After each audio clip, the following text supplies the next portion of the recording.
Okay, does interviewers ask about internship? What if one have not done any internship in his graduation or her graduation? See, this is a very important question, and I would like to discuss the importance of internships when it comes to placements or when it comes to government jobs, when it comes to interviews in general. Personal experience, I have done 5 different internships while I was in BTech. All right, I've done one in Tata Motors. I've done Tata Motors. One I've done in Tata Cummins. Two I've done in Heavy Engineering Corporation, and one I've done in SAIL Bokaro. Okay. Also, I've done a lot of softwares, designing softwares. I've done a lot of courses. I've sat in BARC interview and cleared it. I've sat in ISRO interview and cleared it. I've sat in 5 different campus placements. And trust me, nobody actually asked me about my internship. There was one interview that was IIT Bombay interview. I've sat over there and I've cleared that also. And they did care about my internship. And that is what I'm saying.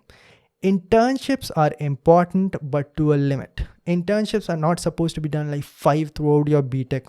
You're supposed to do at least and at most one internship. If you trust my words, one is definitely necessary.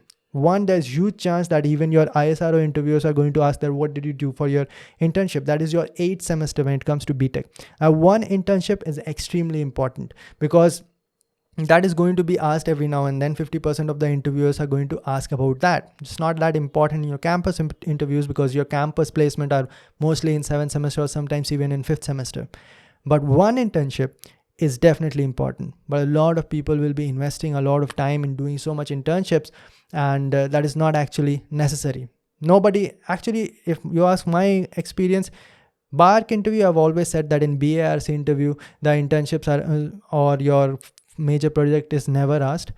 In ISRO interview, 50% of the times it is asked, but in my interview it was not asked. In IIT Bombay interview, I said that they asked me. So you are getting a good experience in IITs also. So it is important that you do at least one internship. Okay. And some people try to do too much thinking that it is going to help them. It does not help much. They are going to just focus on, even if they ask it, it is just going to focus for, let us say, 5 minutes. More than that, it is not necessary. Now, let us talk about software skills that a lot of people learn. See, it is not going to matter. All that matters is the skill that you learned, and they are not actually look at your certificate and think that you're better than others. It does not work like that. If you're good, your skills are going to show it itself. The thing is that you can learn those softwares through YouTube also. There are a lot of free online sources also. I paid a lot of money. I think I paid somewhere around like 15,000 to 20,000 to get a full master's degree. I learned 7 softwares. It included CATIA, CAD-CAM, ProE, whatever. I think it later converted into Creo. There was Solid Edge, Autodesk Inventor, whatever you can name for mechanical engineering. I've had an experience with that. But I spent that much money, I got the degree, but I did not actually learn those software through those dumb coaches that were over there teaching me. They did not have any experience.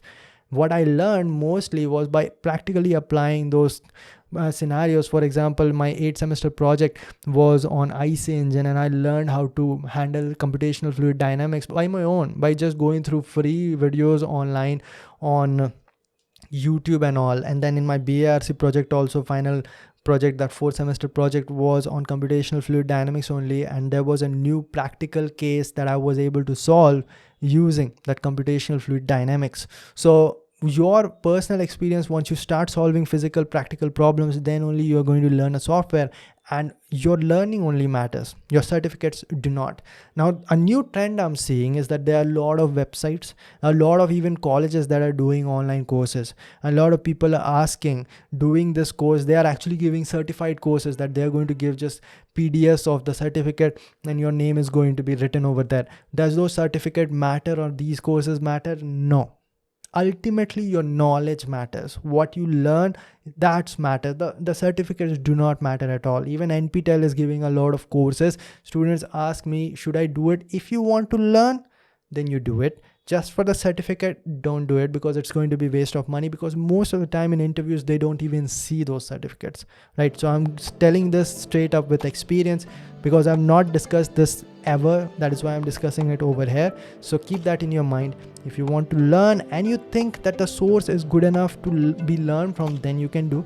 Otherwise, I would say it is waste of time and it is waste of money. Better focus on your competitive examination preparation, because that is also very, very important. All right, moving to the next one.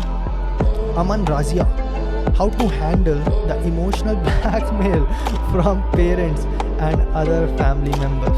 Like I said, ignore it. Okay, so I've talked about this, the negative environment and all that.